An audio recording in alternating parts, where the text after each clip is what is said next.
Jepara. Satu citra yang telah begitu melekat dengan Jepara adalah predikatnya sebagai kota ukir. Ukir kayu telah menjadi primadona kota kelahiran Raden Ajeng Kartini ini, dan bahkan belum ada kota lain yang layak disebut sepadan dengan Jepara untuk industri kerajinan ukir. Adakah sejarah yang melatar belakangi perkembangan ukir di Jepara?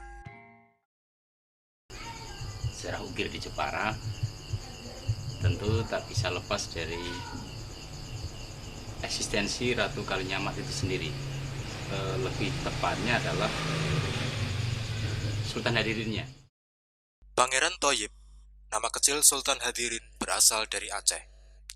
Ia berguru ke negeri Cina daratan, dan di sana ia diangkat menjadi anak oleh dua orang ahli dalam strategi perang, yaitu Tai Lingxing dan Ji Weiguan. Kebetulan Tai Lingxing dan Ji Weiguan ini adalah kakak beradik, dan dua orang ini adalah ahli strategi perang di sana. Setelah cukup berguru di Cina daratan, Pangeran Thoyib pulang ke negeri asalnya. Akan tetapi, dalam perjalanan, ia bersama 4 perahu yang memuat periuk dari dinasti Yuan terdampar di perairan bernama Jungporo di kala itu. Baru saja hendak menginjakkan kakinya, ia mendengar ada sayembara yang diselenggarakan oleh Retno Kencono. Barang siapa yang bisa mengalahkan saya, kalau perempuan akan diagung sebagai saudara kandung, kalau laki-laki akan dijadikan suaminya. Pangeran Thoyib pun mengikuti sayembara tersebut. Ia memenangkan sayembara, kemudian mereka pun menikah. Pangeran Thoyib menjadi sultan dengan nama Sultan Hadirin, dan Retno Kencono menjadi ratu dengan julukan Ratu Kalinyamat. Kemudian di Cina daratan, tempat Pangeran Thoyib dulu berguru, terjadi perang besar. Nah, di saat itulah kedua ayah angkat tadi berpikir atau teringat putra angkatnya Pangeran Thoyib, dicarilah, dicari. Setelah lama perjalanan bertemulah di Jepara. Karena mereka sama-sama ahli strategi perang, maka Sultan Hadirin menyarankan kepada Tai Lingxing untuk menjadi penasihat perang Sunan Kudus. Sedangkan Ji Weiguan dipilih menjadi patih di Jepara. Selama menjadi patih di Jepara, Ji Weiguan memahat awalnya di batu putih. Beliau ahli mahat di batu putih. Di batu putih, akhirnya dia dijuluki Patih Sungging Badar Duung. Keahlian memahat oleh Ji Weiguan atau Sungging Badar Duung itu dikembangkan ke perabotan-perabotan rumah tangga mereka di Kesultanan itu, atau di kerajaan Kalinyamat itu. Dan kegiatan tersebut mulai ditiru oleh masyarakat Jepara hingga sekarang. Ukir adalah kehidupan, sumber daya kehidupan dari masyarakat Jepara.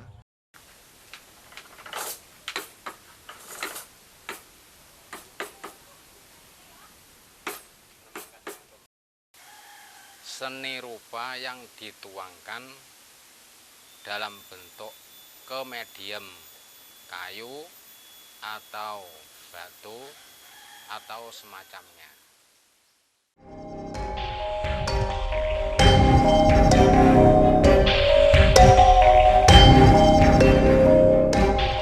Para pengukir Jepara pandai menyesuaikan diri dengan gaya ukiran baru. Mereka tidak hanya membuat gaya ukiran khas Jepara saja, tapi juga gaya ukiran lainnya yang tak kalah menarik.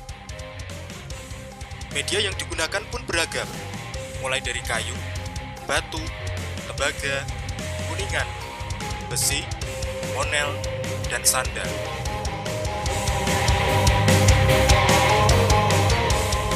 Sandal ukir saat ini sedang menjadi tren di kalangan masyarakat Jepara.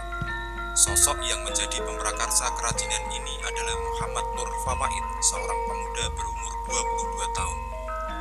Di bengkel kerjanya yang terletak di Desa Jambu Timur RT 08 RW 01, Nur Fawaid mengerjakan sandal ukir pesanan dari berbagai kalangan masyarakat.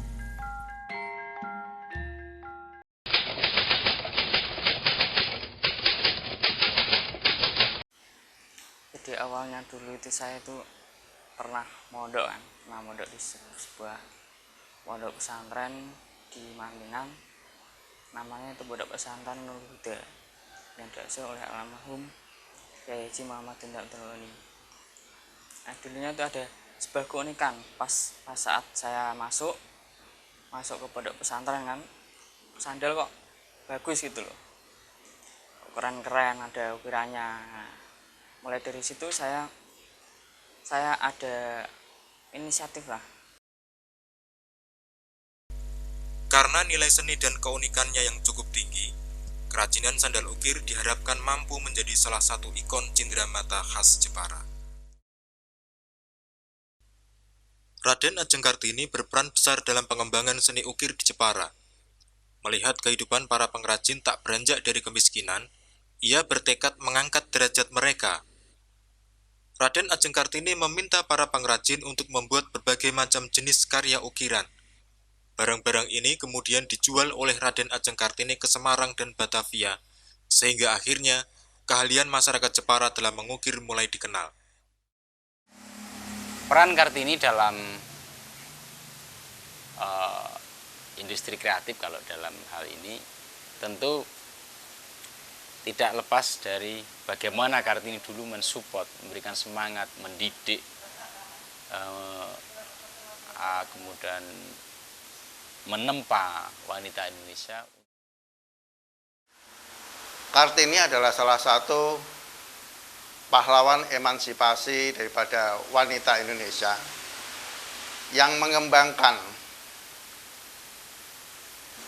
ukir, khususnya ukir Jepara. Raden Ajeng Kartini juga memperkenalkan seni ukir Jepara ke luar negeri. Caranya dengan memberikan souvenir berupa kerajinan ukir kepada sahabatnya yang berada di luar negeri. Akibatnya ukir semakin berkembang dan pesanan terus berdatangan. Untuk menunjang perkembangan ukir Jepara yang telah dirintis oleh Raden Ajeng Kartini, pada tahun 1929 timbul gagasan dari beberapa orang pribumi untuk mendirikan sekolah kejuruan. Ambaskul, kemudian ST, ya. Di situ banyak sekali generasi-generasi muda yang belajar di ST yang sekarang SMP Negeri 6 Jepara untuk memperdalam tentang ukiran, baik desainnya maupun praktek mengukirnya. Saat ini, di lokasi yang dahulu Sekolah Menengah Industri Kerajinan Negeri telah berdiri dengan megah SMP Negeri 6 Jepara. Generasi muda, khususnya masyarakat Jepara, pelajar, untuk bisa meningkatkan sejarah ukir yang ada di Jepara ini sehingga tidak punah, tidak hilang begitu saja, tetapi masih ada regenerasi, ya, regenerasi daripada ukir Jepara, sehingga diharapkan ukir Jepara ini betul-betul tetap eksis baik di tingkat daerah sampai ke tingkat internasional.